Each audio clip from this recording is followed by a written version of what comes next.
لله رب العالمين والصلاة والسلام على سيد المرسلين أما بعد فأعوذ بالله من الشيطان الرجيم بسم الله الرحمن الرحيم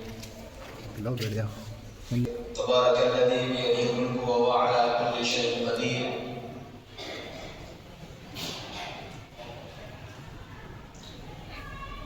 محترم بزرگوں اور ذمہ دار حضرات،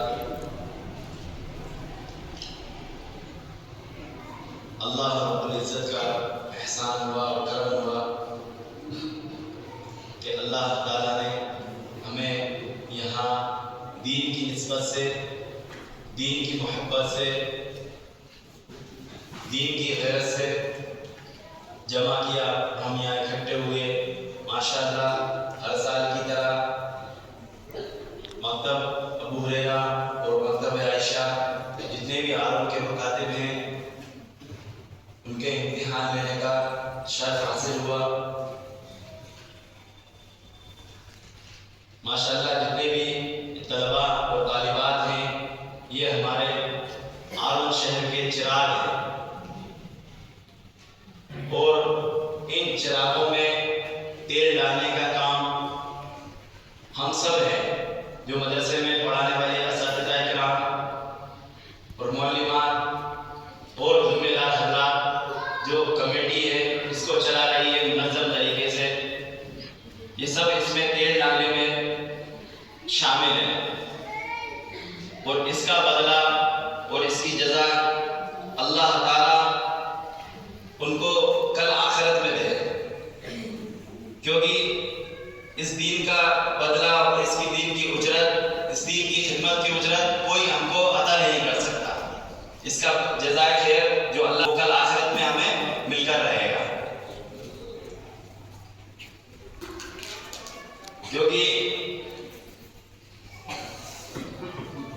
اللہ تعالیٰ نے قرآن مجید میں فرمایا، سورہ ملک کی ہے ابھی جو میں نے آیت پڑھی ہے، تبارک الذی بیدہ الملک وہو علی کل شیء قدیر، کہ بابرکت ہے اللہ تعالیٰ، بابرکت ہے جس کے یعنی اللہ جس کے ہاتھ میں تمام بادشاہت ہے، تمام بادشاہت ہے اور وہ ہر چیز پر قادر ہے.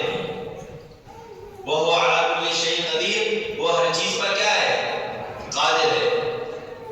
اور آگے فرمایا الذی خلق الموت والحیات لیبلوکم ایکم احسن عملا. اور اللہ کون ہے؟ الذی خلق الموت، کہ جس نے موت کو پیدا کیا، والحیات، اور زندگی کو پیدا کیا. یعنی موت پہلے ہے اور پھر حیات ہے، یعنی زندگی بعد میں آیا ہے. یعنی کہ ہم کچھ نہیں تھے، ہم تو جب پیدا ہوئے یا پیدا ہونے سے پہلے ہم کچھ نہیں تھے، ہم ایک موت میں ہی تھے. پھر اللہ نے ہمیں ایک نئی زندگی دی. کیا دیے؟ نئی زندگی. الذی خلق الموت والحیات لیبلوکم. اب زندگی کس لیے دی؟ اللہ نے ہمیں کس لیے پیدا کیا؟ لیبلوکم ایکم احسن عملا. کہا کہ کیا کہ تمہیں وہ آزمائے زندگی دے کر، تاکہ تم کو وہ آزمائے کہ تم میں سے سب سے بہترین عمل کون کرتا ہے، تم میں سے سب سے بہترین عمل کون کرتا ہے. وہو العزیز الغفور، اور وہ زبردست کیا ہے؟ بخشنے والا ہے. میرا جی ساتھیوں، اللہ تعالیٰ نے ہمیں زندگی دی ہے تو اس زندگی کے اندر یہ امتحان ہے. جیسے کہ ابھی طلبہ اور طالبات نے امتحان دیا تو یہ دنیا کی امتحان گاہ ہے، یہ امتحان گاہ ہے. یعنی دنیا یہ بچے بھی امتحان دے رہے تھے، اگر کوئی ہمارا بھی امتحان لے تو ہم امتحان گاہ میں فلاں کی سوچیں گے کیا؟ ہم یہ سوچیں گے کہ ہمارا پیپر، ہمارا امتحان کتنا خوبصورتی کے ساتھ، حسن انجام کے ساتھ اچھے سے گزر جائے. کیوں؟ کیونکہ ہمیں معلوم ہے اگر ہمارا امتحان اچھے سے گزرے گا تو ہمارا آنے والا مستقبل، ہمارا آنے والا فیوچر اس کے مطابق چلے گا. یعنی ہم اچھے سے پاس ہوں گے تو ہمارا فیوچر کیا ہوگا؟ اچھا ہوگا. یعنی ہمیں زندگی کے اندر، اس دنیا کے اندر دل کو نہیں لگانا ہے، کیونکہ ہمیں حقیقت معلوم ہے کہ ہمیں ایک دن اس دنیا دار فانی سے چھوڑ کر چلے جانا ہے. اللہ تعالیٰ نے اس دنیا کو، یعنی دنیا کو کس چیز سے پیدا کیا؟ مٹی سے پیدا کیا. کس سے پیدا کیا؟ مٹی سے. اور پھر ہم نے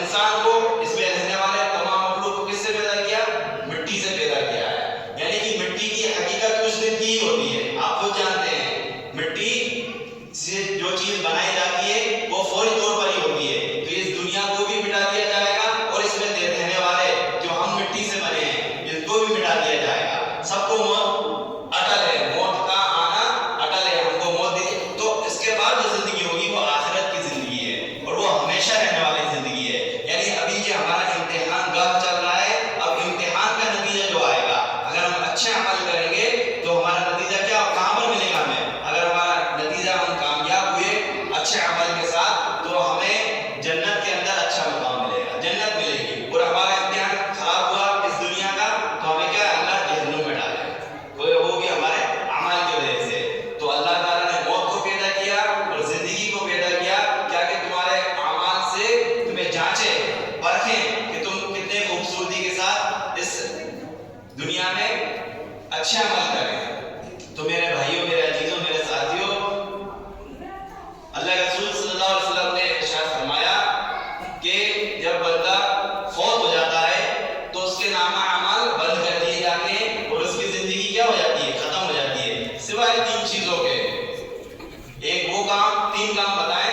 ایک وہ کام جو اس نے اپنے مال سے نیک کام کیے، یعنی کہ مسجد میں پیسہ لگا دیا، مسجدیں بنوا دی، سرائے بنوا دیے، مسافر خانے بنوا دیے یا کنویں کھدوا دیے جو لوگوں کے لیے کیا راحت کا سبب بنے، تو اس کو نامہ اعمال میں ان چیزوں کو ثواب ملتا رہے گا جس کو ہم صدقہ جاریہ بولتے ہیں. اور دوسرا ایک وہ علم، اگر وہ عالم ہے، اگر اس نے پڑھا ہے اور اس کے علم کو اور آگے تک پھیلا ہے، اس کے علم کے ذریعے اور آگے تک پہنچا ہے تو اس کو یہ صدقہ جاریہ ملے گا. اور نمبر تین چیز بتائیے میت کے لیے جو صدقہ جاریہ ہوتی ہے وہ نیک اور صالح اولاد ہوتی ہے. نیک اور صالح اولاد جو اس کے لیے دعائیں مغفرت کرے، دعائیں کرے، نیک عمل کرے، نیک اولاد جو دوسروں کا اچھائی کا سبب بنے تو وہ بھی نیک اولاد بھی، صالح اولاد بھی اس کو کیا صدقہ جاریہ کا سبب ملتا رہے گا. میرا عزیز ساتھیوں، میرا بتانے کا مقصد یہ ہے کہ ہماری زندگی میں کوئی نیک اچھے اعمال تو زیادہ اچھے نہیں ہیں. ہم لوگ نماز پڑھتے ہیں ٹوٹی پھوٹی جیسے کہ ہمیں شیطان بہکاتا ہے اور جتنے بھی عمل کرتے ہیں، مگر ہمارا صدقہ جاریہ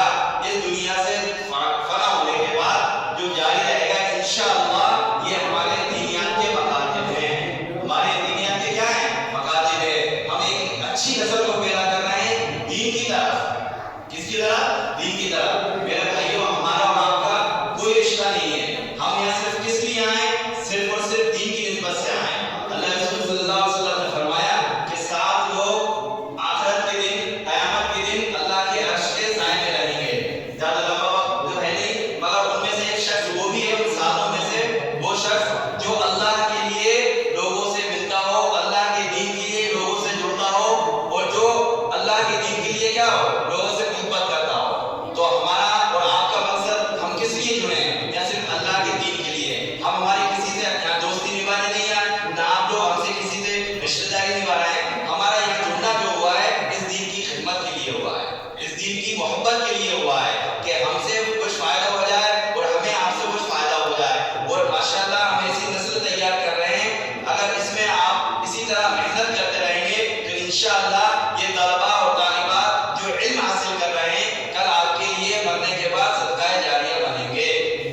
کل یہ صدقہ جاریہ بنیں گے. میاں ہم لوگ کل قیامت میں ہوں گے اور ہمارا ہمیں ثواب ملتا رہے گا، قبر میں بھی راحتیں ملتی رہیں گی اور آخرت میں بھی جزائیں ملتی رہیں گی اور ہمیں اچھا عمل ملتا رہے گا.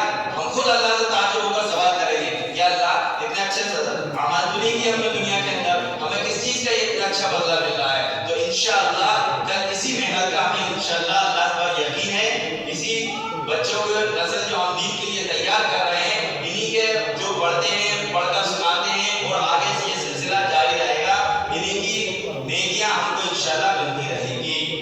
انشاءاللہ اس انہی کی نیکیاں ہم کو ملتی رہیں گی. اس لیے میرے عزیز ساتھیوں، ہمیں اس دینیات پر مکمل محنت کرنا ہے اور اس کو اور آگے بڑھانا ہے. ماشاءاللہ بھی 190 بچے مکاتب میں، انشاءاللہ ہم اور کوشش کریں کہ انشاءاللہ 200 پار یا 300 تک پہنچے.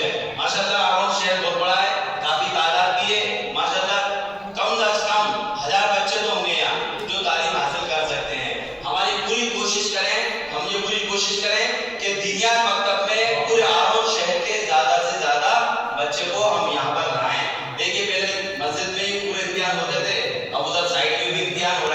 ماشاءاللہ تعداد بڑھتی جا رہی ہے. یہ ہمارے اچھے عمل ہیں, ہمیں اس کو خوب محنت سے بڑھانا ہے. دیکھیے بھائی, جب بھی کوئی دین کا کام, جب بھی کوئی نیک کام کیا جاتا ہے تو اس میں اختلاف تو ہوتا ہے اور مخالفت ضرور ہوتی ہے. اگر کوئی اچھے کام کی مخالفت ہو تو یہ سمجھنا کہ اس کی قبولیت ہے, یہ ہماری قبولیت ہے. یہ اچھا کوئی بھی دین کا کام کرو گے تو اپنے ہی اس میں کیا کریں گے, سب سے پہلے مخالفت کریں گے. اگر آپ کی مخالفت ہوتی ہے تو یہ سمجھیں کہ یہ ہماری قبولیت کا, یہ ہماری کیا ہے, قبولیت ہے. بالکل اختلاف سے نہ گھبرائیں, مخالفت سے نہ گھبرائیں, اپنے دین کو اللہ کے لیے اس کام کو کرتے رہیں, اس کو خوب بڑھائیں, خوب محنت کریں اور خوب اس کو کیا کریں, منظم کریں. میں نے خود دیکھا ہے, زیادہ زندگی تو نہیں میری, میں نے خود تجربہ کیا ہے اس بات کا کہ ہمارے یہاں بھی ماشاءاللہ 22 مکتب چل رہا, 22 شہروں کے 100 سے اوپر مکاتب چلتے تھے جن میں ہم امتحان لینے جاتے تھے. خود ہم راج گڑھ ہے, بیاورا ہے, اشوک نگر ہے, بینا گنج ہے, چاچوڑا ہے, امراج ہے, پچور ہے, اتنی جگہوں پر ہم امتحان لینے جاتے تھے. مگر اسی سینٹر پر اختلاف ہو گیا آپس میں تو کیا ہو گیا بھائی, ہم لوگ تو کام کرنے والے ہیں, اللہ تو روزی کا مالک ہے, اللہ تو روزی ہمیں دے ہی دے گا, مگر ہمارے اختلاف سے, آپس کے اختلاف سے لوگوں نے ٹانگ کھینچی اور وہ سینٹر آج بند ہو گیا اور تمام مکاتب بند ہو گئے. ماشاءاللہ دیکھو آپ کا آج بھی جاری ہے, اس وقت بھی جاری تھا, آج بھی جاری ہے. اور میرے بھائی اتنا سا ذہن میں رکھیں, مدرسہ اور دینیات یہ مکتب اور مدرسے میں فرق ہے. اس کا کیا فرق ہے, دیکھیے مدرسے میں جو بچے رہتے ہیں وہ پورے 24 گھنٹے رہتے ہیں, صبح سے لے کر شام تک رہتے ہیں, اور مکتب میں صرف 1 گھنٹہ ہی آپ کے پاس, استاد کے پاس بچہ آتا ہے. تو دیکھیے مدرسے میں پڑھانے والے اساتذہ کے الگ ہوتے ہیں اور مکتب میں پڑھانے والے بھی ہوتے ہیں. میں نے ابھی سے فارغ ہو گیا ہے 2014 میں, ماشاءاللہ قاری صاحب اس بات کے گواہ ہیں. ہم انہیں کے ساتھ میری پہلی ملاقات شاید ٹرین میں ہوئی تھی آپ سے, ہم سینٹر گئے, دینیات سینٹر, کہاں پر, بمبئی. ہمارے گھر والے یہ کہنے لگے تجھے 8 سال پڑھایا, عالم بنایا, گھر بھی بنایا, اب تو ٹریننگ لینے کے لیے مجا رہا ہے, کہاں پر, بمبئی جا رہا ہے. تو میں نے کہا چلو جا کے تو دیکھتے ہیں کیا سکھاتے ہیں, کیا بات ہے. ہم نے اتنا علم حاصل کیا, اس کے باوجود ہمیں 3 دن کے لیے وہاں جانا پڑا. پھر ہم نے جا کے دیکھا, وہاں سیکھا.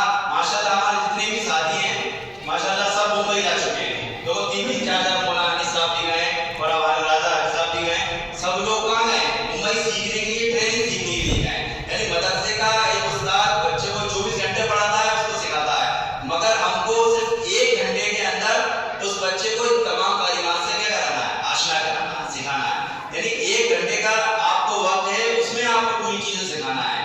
یہ وہاں پر ہم کو, ہمیں وہاں پڑھایا نہیں گیا, ہم کو بس سکھایا گیا اور بتائی گئی ہے کہ آپ کو 1 گھنٹے میں ایک گھنٹہ آپ کا ایک وقت کیا ہے, ایک منٹ کیا ہے, قیمتی ہے. کس طرح آپ کو سکھانا ہے بچے کو, کس طرح اس 1 گھنٹے کو قیمتی بنانا ہے, یہ سکھایا گیا ہے ہمیں ممبئی کے اندر. ہم وہاں پر گئے, ساتھ میں قاضی صاحب بھی تھے ماشاءاللہ. پھر ہمیں وہاں پر سند بھی دی گئی کہ اب آپ کو یہ سند ہے دینیات میں پڑھانے کی. تو میرے عزیز ساتھیوں, میں بھی ایک مدرسے کا استاد ہوں, وہاں پر بڑی مدرسے میں پڑھاتا ہوں. ہم 8 لوگوں کا اسٹاف ہے مدرسے میں. کتنا لوگوں کا اسٹاف ہے, 8 لوگوں کا, مگر میں ہی خود اکیلا جو ہوں. تمام دینیات, ابھی بینا گنج بھی گیا تھا حافظ اعجاز صاحب کے وہاں پر امتحان لینے کے لیے, تو اور کوئی مدرسے سے استاد نہیں جاتے دینیات کے امتحان لینے کے لیے. تو جس نے دینیات کی بھکتی کو میں جلا ہو, دینیات میں وقت گزارا ہو, دینیات کی اہمیت کو سمجھا ہو اور مکتب کو جانا ہو اور مکتب کے لیے سفر کیا ہو کم سے کم 600 کلومیٹر, اور اس کے بعد وہاں پر انہوں نے رسالت دی ہے اور بتایا گیا ہے. تو میرے عزیز ساتھیوں, ہم اس سے مقابلہ نہ کریں. ماشاءاللہ مدرسے والے بھی افضل ہیں, مدرسے والے بھی افضل ہیں, مگر مدرسے کے لیے پورا 24 گھنٹے دیے جاتے ہیں بچے کے لیے اور استاد کے لیے, مگر ہمارے مکاتب کے لیے صرف 1 گھنٹہ دیا جاتا ہے. اس 1 گھنٹے کو قیمتی بنانے کے لیے مکتب کی محنت ہوتی ہے. تو میرے بھائیوں, میرے عزیز ساتھیوں, اختلاف سے اور مخالفت سے بالکل نہ گھبرائیں. ہمیں حافظ صاحب کی مدد کریں اور حافظ صاحب سے مشورہ لیں اور ان کو مشورہ دیں. اگر حافظ صاحب میں کوئی کمی اور کوتاہی میں نظر آتی ہے, بالکل کہیں, آپ کا حق ہے, آپ کا حق ہے کہ حافظ صاحب ہمیں اس چیز کو اس طرح کریں اور ہم اس طرح کریں. اپنے بڑوں سے مشورہ کریں اور آپس میں کیا ایک رائے ہو کر اس کام کو کریں. انشاءاللہ اللہ تعالیٰ آپ سے جو خدمت مکاتب کی لے رہا ہے وہ انشاءاللہ اسی طرح لیتا رہے گا اور یہ مکاتب کا جال اور بڑھتا رہے گا. طلبہ اور تعلیمات آپ کے علم سے کیا ہے اور فائدہ اٹھاتے رہیں گے, اور ان کا فائدہ اٹھانا ہمارے لیے کیا ہے, ہمارے